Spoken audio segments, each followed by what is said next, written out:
अब थोड़ा सा इसका मैं आपको गूढ़ रहस्य बताता हूं, बहुत ध्यान से सुनना। जिनकी शादी हो गई है वो तो सुनना ही, जिनकी नहीं हो गई है वो डबल ध्यान से सुनना, क्योंकि तुम्हें भी आगे चल के गृहस्थ आश्रम में प्रवेश करना है।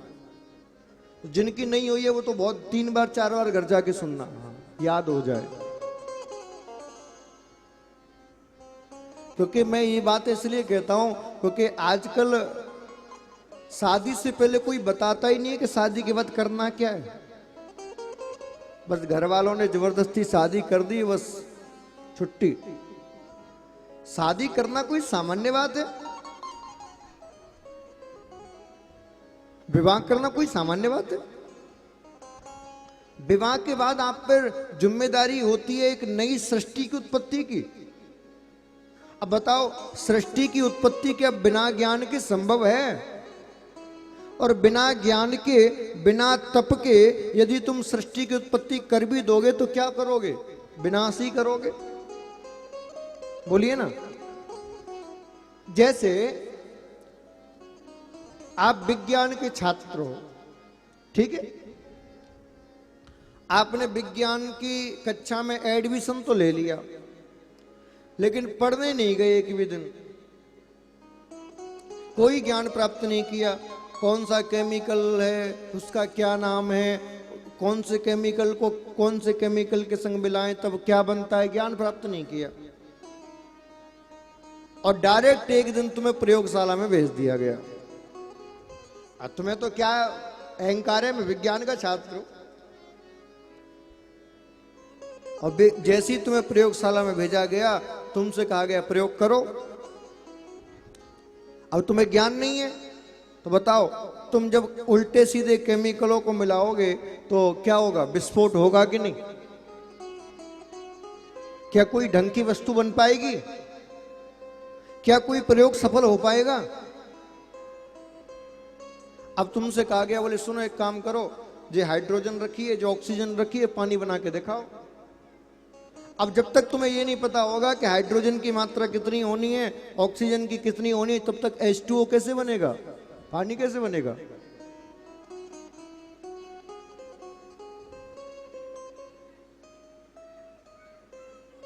अब तुमसे किसी व्यक्ति ने कह दिया, बोले सारे केमिकल रखें, तुम एक काम करो, H2SO4 बना के दिखाओ, सल्फर डाइऑक्साइड।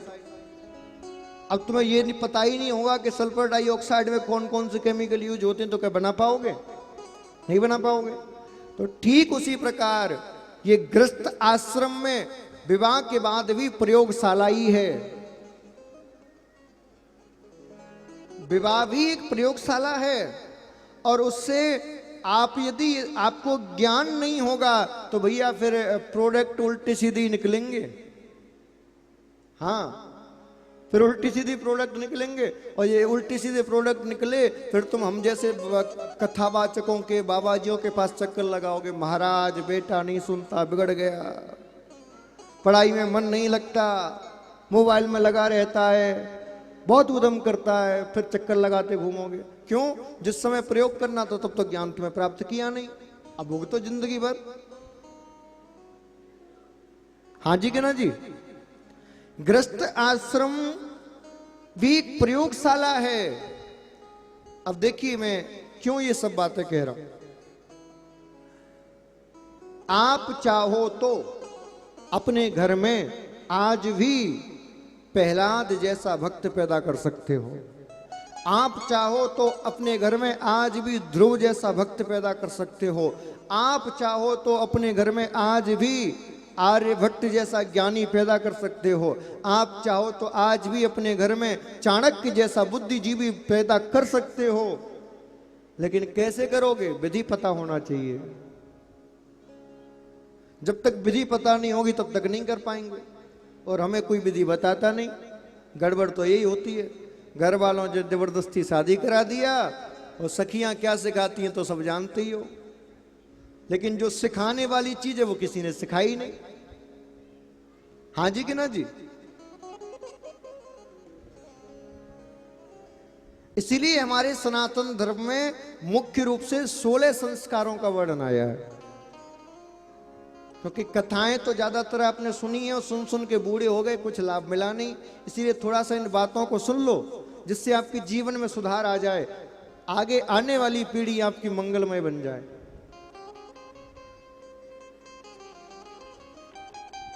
हमारे सनातन के 16 संस्कारों का वर्णन किया गया है, जिसमें प्रथम संस्कार है गर्भधारण संस्कार। कौन सा संस्कार? और यदि ये पहला गर्भधारण संस्कार यदि सही तरीके से नहीं हुआ, मैं गारंटी से कहता हूं, सिर के बल खड़े हो जाना, लेकिन बच्चा सुधरेगा नहीं। सिर के बल खड़े हो जाना, कितने भी उपाय कर लेना, बच्चा नहीं सुधरेगा। क्यों? क्योंकि यदि तुमने बीज ही तरीके से नहीं बोया तो फिर फसल अच्छी कैसे होगी? बोया पेड़ बबूल का तो आम कहाते हुए। इसीलिए गर्भधारण संस्कार सनातन का जड़ है। यदि कई लोगों को मैं ये कहता हूं तो कई लोगों को हंसी आती है, महाराज कैसी बात कर रहे हैं, अरे हम नहीं करेंगे तो कौन करेगा? ये व्यासपीठ ही तो है ऐसी बात करने के लिए। यदि व्यासपीठ के द्वारा आपको नहीं सिखाया जाएगा तो फिर कौन सिखा? तुम्हारे घर वाले तो सिखाएंगे नहीं, क्योंकि उनको तो शर्म लगती है। अच्छा, गजब की बात देखो, जिस काम से पूरी सृष्टि चल रही है उसी काम को करने में शर्म लगती है। बताओ, जो मूल आधार है इस संसार का, उसी से शर्म लगती है। अरे उससे शर्म करोगे तो फिर कैसे सृष्टि आगे बढ़ेगी? इसलिए बहुत ध्यान से सुनना। आपने किसी किसान को देखा है? देखा है? जब किसान कोई फसल बोने जाता है तो बताओ, क्या कोई भी फसल किसी भी महीने में बो देता है? हर एक फसल का समय होता है। खरीफ की फसल अलग अलग, रबी की फसल अलग, सबकी फसल अलग अलग होती है, और उसी समय पर उन फसलों को बोया जाता है। लेकिन मुझे बताओ, क्या डायरेक्ट बीज लेके और जमीन में बो दिया जाता है? पहले जमीन को शुद्ध बनाना पड़ता है, पवित्र करना पड़ता है, उसको सींचना पड़ता है, तब जाके फिर बीज बोया जाता है एक विशेष ऋतु में। लेकिन मुझे बताओ, क्या बीज बोने के बाद डायरेक्ट फसल काटने के लिए जाएं? नहीं, उसके बाद समय समय पर उसमें खाद देना, उसमें जल देना, उसकी सुरक्षा व्यवस्था करना, कीटाणुओं से बचाना, उसके बाद कहीं 6-7 महीने बाद फसल प्राप्त होती है कि नहीं?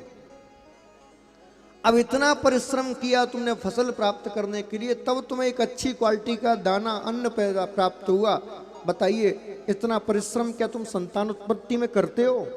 क्या इतना चिंतन करते हो तुम? दोनों में कोई अंतर नहीं है।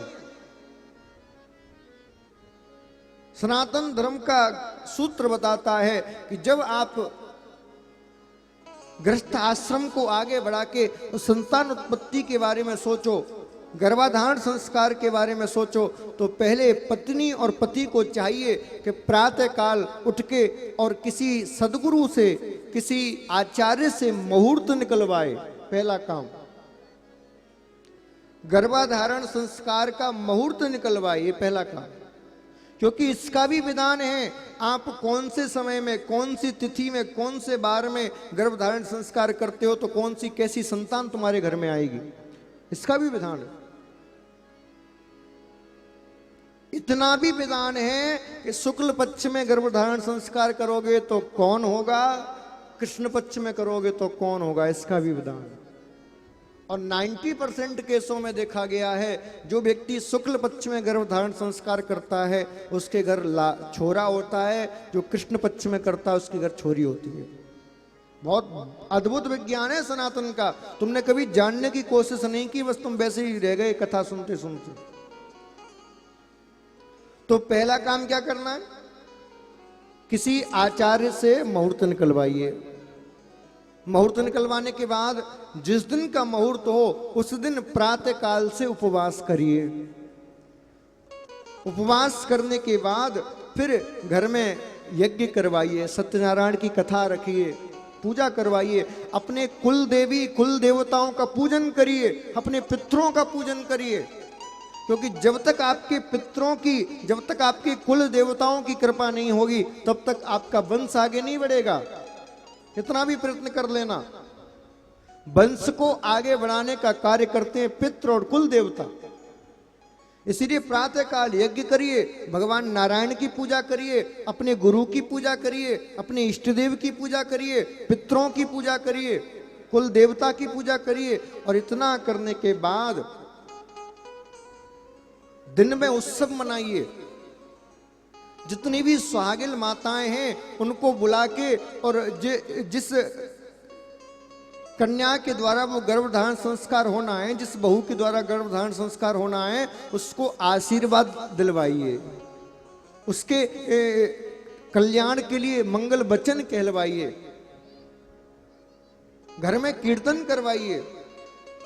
और रात्रि के समय में एक विशेष मुहूर्त जो पंडित जी आपको बताएं, उस मुहूर्त में विधि के साथ जब गर्भधारण संस्कार करोगे, मेरी गारंटी है तुम्हारे घर में कोई भक्त ही पैदा होगा, कोई वीर, कोई बुद्धिमान बालक ही पैदा होगा। ये मैं लिख के आपको दे सकता हूं।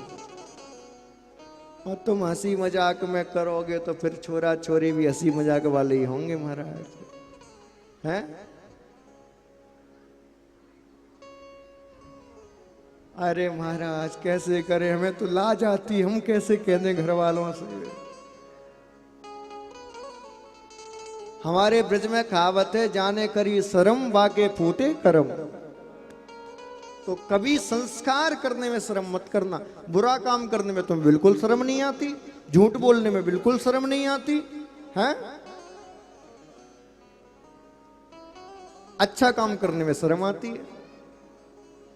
भगवान श्री कृष्ण ने गृहस्थाश्रम में जीवन जीने की कलाएं आपको सिखाई हैं। यदि ये कलाएं यदि आप भगवान से नहीं सीखोगे तो भैया पूरा जीवन आपका नष्ट हो जाएगा।